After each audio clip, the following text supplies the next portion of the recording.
ঝটপট করে এটা বানালাম। এই দেখো মেয়েকে নিয়ে আসলাম, একটুখানি মাথাটা এরকম করেছিলাম।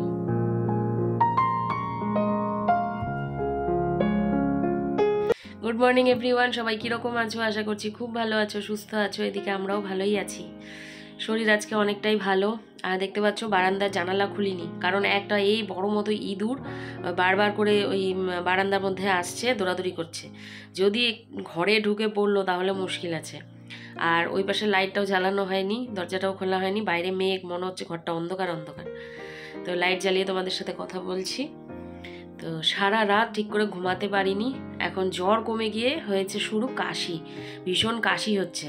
তো ওর বাবা হচ্ছে কাশি সিরাপ, ওই দেখো এই যে কাশির সিরাপটা বের করে দিয়ে গেল, আমাকে বললো তুমি খাওয়া দাওয়া করে 5 ml মতো খেয়ে নিও। আমি বললাম কাশির ওষুধ খেলে কিন্তু আমার ভীষণ হাত পা কাঁপে। তো বলছে ঠিক আছে তাহলে 2.5 ml খেও, কারণ বাচ্চাদের মাপ খেয়েও আর কি। তা বললাম ঠিক আছে সেটা খেতে পারবো। তো কাশতে কাশতে দেখছো গলার আওয়াজটাও মনে হচ্ছে অনেকটা মোটা মোটা হয়ে গেছে। তো ঘুমাতেই পারিনি। আজকে থেকে মনে হয় মেয়ের টিউশন শুরু। আজকে কী বার? আজকে হচ্ছে শুক্রবার। তো বাবা এনেছে রুই মাছ, মা হচ্ছে করছে, আমি যাব। এদিকে আবার আমার মেয়ের স্কুলে প্রোগ্রাম আছে 24 আর 25 তারিখ। তো তার জন্য আমাকে কিছু জুয়েলারি বানাতে হবে। তো জুয়েলারি যে র মেটেরিয়াল সেগুলো আমার ঘরে শেষ মানে টুকিটাকি আছে আর কি। তো কিছু র মেটেরিয়াল আনতে যেতে হবে, কিছু কটনের কাপড় আনতে হবে। ও বলেছে এবার ফ্যাব্রিক জুয়েলারি বানাবে, তো ফ্যাব্রিক জুয়েলারি বানিয়ে দিতে হবে। তো সময়ের সাথে যুগের সাথে চলতে হয়, তাই না? সবসময় যে অক্সিডাইজ চলবে সেটা না, হাতটা ব্যথা হয়ে গেছে। তো অক্সিডাইজের সাথে সাথে এখন ফ্যাব্রিক জুয়েলারিও চলছে, তোমরা দেখোই। তো সেগুলোও বানাবো, তোমাদের সাথে শেয়ার করব। তো চলো এখন আর কথা বলছি না, বিছানা পড়ে আছে, বিছানা তুলতে হবে। এই যে বিছানা তুলতে হবে, আর বাইরের কাজগুলো আগে সেরে আসি। ওই ঘরে মেয়ে আছে, স্কুল বন্ধ আজকে, শুক্রবার আর শনিবার স্কুল বন্ধ। মুখটা রঙ করে আসিস কেন? ওইদিকে রান্নাঘরের কাটাকুটি আমার শেষ, মা রান্না করছে। আর কালকে মেশিন চালিয়েছিলাম, তো সেই জামা কাপড় নিয়ে এখন আমি আবার যাব ছাদে। আর এদিকে ওর বিছানা ও ঠিক করছে যে, আর ওইদিকে আমার বিছানা এখনও পড়ে রয়েছে। আর আজকে জানালাটা খুলে দিলাম একটুখানি, ওই যে জানালাটা খুলে দিলাম। মশারিটা আমি এসে তুলবো। এদিক ওদিক ফট করে তাকালে না হচ্ছে আমার, মানে ছ্যান করে উঠছে শরীরটা। কত কাজ জানো, একটু বেরোতে হয়। ওই যে বলেছিলাম তোমাদের মনে হয় যে ও স্কুলে হচ্ছে হুনার হাট হবে, সেই প্রোগ্রামে ও হচ্ছে ওই যে জুয়েলারির এইসব দোকান দেবে। তো সেই জুয়েলারিগুলো বানাতে হবে, জিনিসগুলো তো আনতে হবে। কখন বেরোই বলো তো? অনেকটাই বেলা হয়ে গেছে, 1টা বাজে। তো যাই আগে কাপড়গুলো মেলে আসি, যা ওয়েদার যাচ্ছে আর ঠিক করে শুকাবেই না। তো চলো দেরি না করে, আমি খেয়ে নিয়েছি মাছ ভাজা দিয়ে, কাঁকরোল ভাজা দিয়ে ভাত খেয়ে নিয়েছি, তোমাদের সাথে শেয়ার করা হয়নি। তো চলো আর কথা বলছি না, আগে কাজ সেরে আসি। প্রচুর কাজ রয়েছে, প্রচুর কাজ। আজকে টিউশন আছে? ও দেখ কি বলে, পরীক্ষা কালকেই শেষ হয়েছে, আজকে পড়াবে কিনা সেটা ও জিজ্ঞাসা করেছে স্যারকে। তো চলো আসছি এবার। এই দেখো 1 বালতি ভর্তি জামা কাপড়, বেডশিটটা তুলেছিলাম তোমাদের বলেছিলাম। তো এই যে সব ধোয়া হয়ে গেছে, এই যে মেলে দেবো। হালকা হালকা রোদও উঠেছে, এগুলো নিচের ঘরের ওদের। তো চলো মেলে দিই।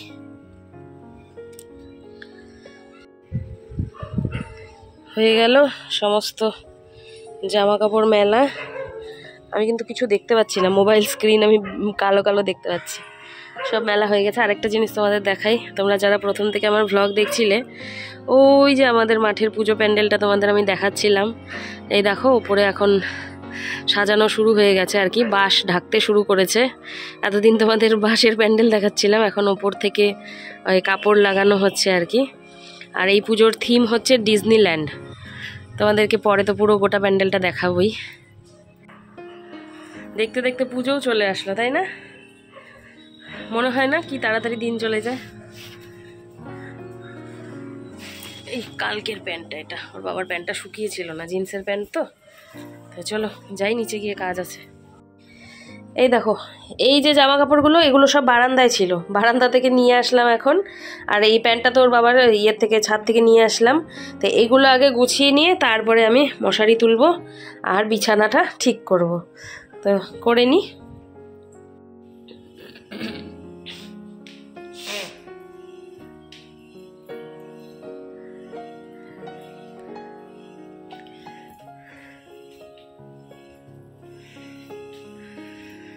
তোমাদের সাথে সেই দুপুরে কথা বলেছিলাম যে বিছানা ঠিক করছি, ঠিক করে আসছি। বিছানা ঠিকঠাক করে ঘর ঝেড়ে মুছে তারপরে হচ্ছে বসে, তারপরে হচ্ছে স্নান করে, তারপরে খাওয়া দাওয়া করে, তারপরে আসলাম ছাদে। এখন আসলাম কথা বলতে। এখনও একটু একটু রোদ আছে। এই দেখো ঘড়িতে বাজছে কটা, 4:26। খেতে পাচ্ছি না, গলা কাশতে কাশতে না ভিতরটা ছুলে গেছে। আর এমন আর কি ধরেছে মাছের ঝোল, উফ বাবা, জল খেতে খেতে সে অবস্থা খারাপ। এই একটুখানি ভাত খেতে পারলাম। রাতের বেলা আমি আর ভাত খাচ্ছি না। দরকার পড়ে আমি দুধ রুটি, চা রুটি যা হয় তাই খেয়ে নেবো, কিন্তু ভাত আমি আর খাবো না। মাঠে মেলা বসে তো, মেলার সেট আপগুলো বসছে, ওই যে ব্রেক ড্যান্স এখান থেকে দেখা যাচ্ছে। কাপড়গুলো তুলে নি, নিয়ে তো চলে আসলাম জামা কাপড়গুলো, কিন্তু সব কিছু না শুকায়নি জানো তো। এই জামা কাপড়গুলো এখন আমাকে বারান্দায় একে একে করে একে একে মেলে দিতে হবে আর কি। এই যেমন মেয়ের এই যে জামা শুকায়নি, মেলে দিই। জানালাটা বন্ধ করতে হবে। জামা কাপড়গুলো যেগুলো ভেজা ছিল সেগুলো তো মেলেই দিলাম। আর কি ভাবলাম বলো তো, টাইম হয়ে যাচ্ছে তো, মায়ের এডিটটা আগে করে ফেলি, না হলে তোমরা ভিডিওটা সময় মতো পাবে না। থাক, এগুলো তো আমার আর্জেন্ট নেই এখন, ওইখানেই থাকুক। আমি এডিটটা আগে করে ফেলি মায়ের। দেখো কটা বাজে, 6টা থেকে টিউশন আজকে, স্যার বলেছে, মেসেজ করেছিল। ও ওটার মধ্যে কি নিবি তুই?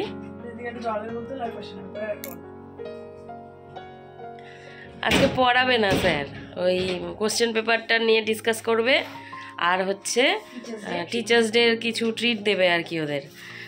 পরীক্ষার আগে তো টিচার্স ডে পড়ে গেছিলো, তখন কিছু সেলিব্রেট করেনি স্যার, তো আজকে হয়তো খাওয়াবে ওদেরকে বলেছে, তো ওই জন্যেই যাওয়া আর কি। তো চল বেরোই, 6:05 বাজে। কিচ্ছু হবে না, 5 মিনিট। চলো বেরিয়ে যাই, তালা মারতে হবে। গুড ইভিনিং, ঘড়িতে বাজছে 6:29। মেয়েকে দিয়ে চলে আসলাম, আরও কিছুক্ষণ আগে এসেছি। এসে বসে একটুখানি মাথাটা এরকম করেছিলাম। শরীরটা এতটা খারাপ লাগছে, আমি যে কিভাবে স্কুটিটা চালালাম আমি জানি একমাত্র, মানে শরীর কাঁপছে রীতিমতো।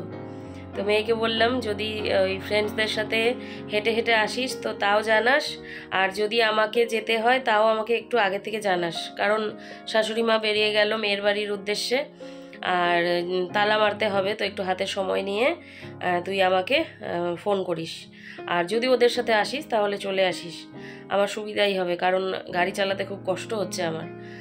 আর এখন জামা কাপড়টা ছেড়ে একটু চা করব, চা খাবো।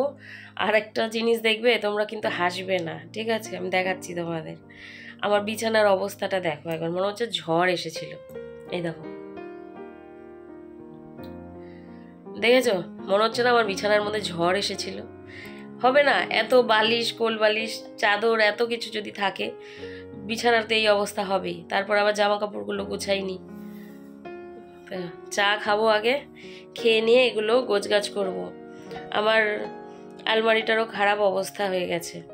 আর যেহেতু এখন পুজো চলে এসছে, যেগুলো পুজোর সময় পড়াটরা হবে আর কি, সেগুলো হাতের সামনে রাখবো। আর মানে অনেক কিছু গোছগাছ করার আছে গো। মানে এই কতগুলো দিনে যে ঘরের কি পরিস্থিতি হয়েছে, মানে বলে বোঝাতে পারবো না। যেদিকে তাকাচ্ছি সেদিকেই যেন মনে হচ্ছে যে আমার দিকে তাকিয়ে আছে কাজগুলো, এরকম। তবে পারছি না, তোমরা কমেন্টও করেছো যে আস্তে ধীরে করো বা রয়ে শয়ে করো, তাই করছি গো। কিন্তু শরীর একেবারেই দিচ্ছে না। জ্বর নেই, তবে শরীরটা ভীষণ দুর্বল হয়ে গেছে আর কি। মানে মনে হচ্ছে আমি হাঁটতে চলতেই পড়ে যাব, এরকম অবস্থা। ও যাওয়ার সময় রাস্তা থেকে দুটো আবার দুজন টিচারের জন্য দুটো পেন কিনে দিলাম। তাকে আবার ও দোকানদারকে বললো আমাকে একটুখানি সুন্দর করে করে গিফট প্যাক করে দাও। তো সেটা করে তারপরে ওকে দিয়ে আসলাম, যেহেতু বলেছে টিচার্স ডের ট্রিট দেবে আর কি। তো খালি হাতে গেলে কীরকম লাগে, আর এই মুহূর্তে এখন কি কিনবো আর, তো ওই জন্য বললাম তুই দুটো পেনই নিয়ে যা। তো সেই নিয়ে গেল। হচ্ছে চলো চা করি, এখন চা খাই। এই দেখো চা করে নিয়ে আসলাম, লাল চা করলাম। আমি এমনিতে দুধ চাই বেশি পছন্দ করি, তবে এখন ওই যে গলার পরিস্থিতিটা একটু খারাপ, সেই জন্যে এই যে একটু গোলমরিচ দিয়ে সামান্য একটু আদা দিয়ে লাল চাটা করলাম। এটা গরম গরম একেবারে গলায় ছ্যাঁক লাগিয়ে লাগিয়ে খাবো। তার সাথে এই যে দুটো মারি বিস্কিট।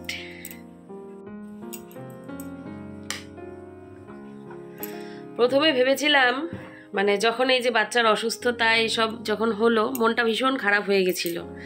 তো ওর বাবাকে আমি বললাম যে তুমি সব কিছু বাদ দাও, সব কিছু বাদ দিয়ে তুমি আগে ঝাঁপিয়ে পড়ো, আমাদের বাচ্চাকে আমাদের কাছে এনে দাও। তখনও কথা হয়নি যে আমরা হচ্ছে ইউটিউবে কিউআর দেবো বলে। তো ওর বাবা বলল যে ঠিক আছে। তো তারপর তো যাই হোক, যা হলো তোমরা সবটাই দেখেছো, জেনেওছো। তো কালকে রাত্রে ওর বাবাকে বললাম যে ঠিক আছে, বাচ্চা তো এখন ভালো আছে, আমাকে পূজার জামাকাপড় কিছু কিনে দেবে না?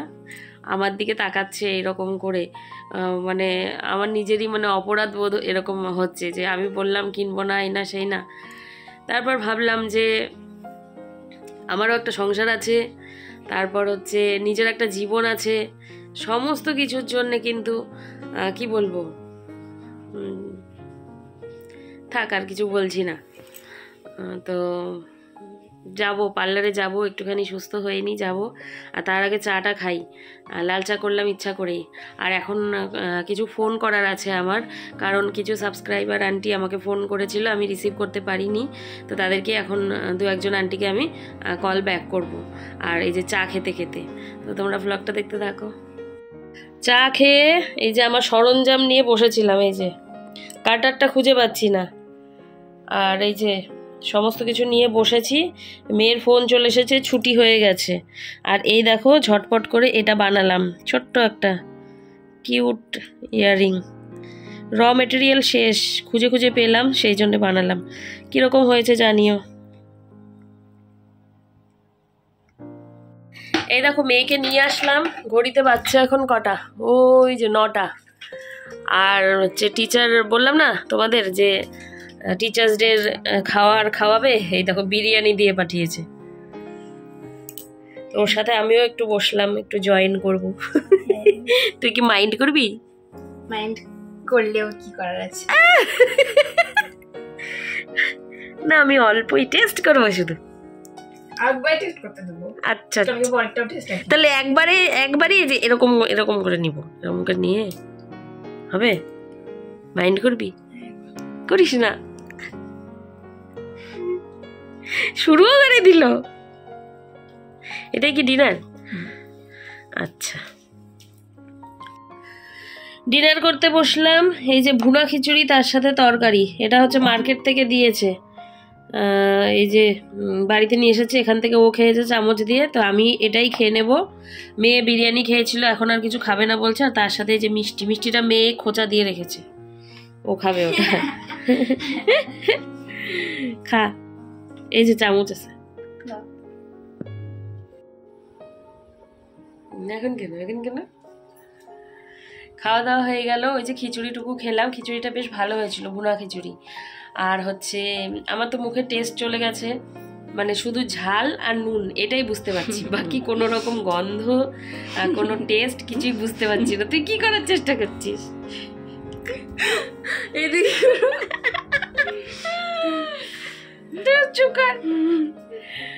তো কোনো রকম টেস্ট বা কিছু বুঝতেই পারছি না। আমাকে ক্যামেরাটা এইভাবে ধরতে হচ্ছে, কারণ না হলে ও ঢেকে যাচ্ছে। আমি যদি আমার মতো করে করি ও ঢেকে যাচ্ছে লম্বা। তো ওর হচ্ছে হুনার হাটের প্রোগ্রাম নিয়ে আমরা একটা ডিসিশন নিয়েছি, সেটা কালকে তোমাদেরকে জানাবো। আর ভালো ডিসিশন করবোই না, এটাই ডিসিশন। এটাই ডিসিশন। ওকে বললাম থাক বাবা এই বছরটা বাদ দে, কারণ আমার শরীরটা ভালো না, বেশিক্ষণ মাথা নিচু করে আমি পারছি না করতে। বসেছিলাম, তোমাদেরকে তো দেখালামই যে বসেছিলাম আমি করতে, কিন্তু পারছি না, হাতটা ব্যথা হয়ে গেল। তো ওকে বললাম বাবা এই বছরটা বাদ দে, সামনের বছর না হয় করিস। সামনের বছর আরো আগে থেকে বানানো শুরু করব।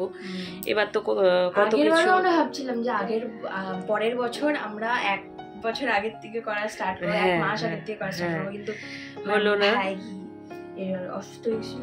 হ্যাঁ, ওর ভাইয়ের অসুস্থতার জন্য হলো না। তো যাক, নেক্সট ইয়ার দেখা যাবে। ভাই তো পেয়েছে, তাই না? ভাইয়ের জন্য এটুকু কম্প্রোমাইজ করাই যায়, তাই না বাবা? তো চলো, এই ছিল আজকের ব্লগ। আর অল্পই বাকি কিন্তু চ্যানেল মনিটাইজের জন্য, তাই জন্য বলবো সবাই সাবস্ক্রাইব করো। আর 200 বাকি। তো চলো আজকের ব্লগ এখানেই শেষ করছি। সবাই ভালো থেকো, সুস্থ থেকো। দেখা হচ্ছে আগামীকাল নতুন একটি ব্লগের সাথে।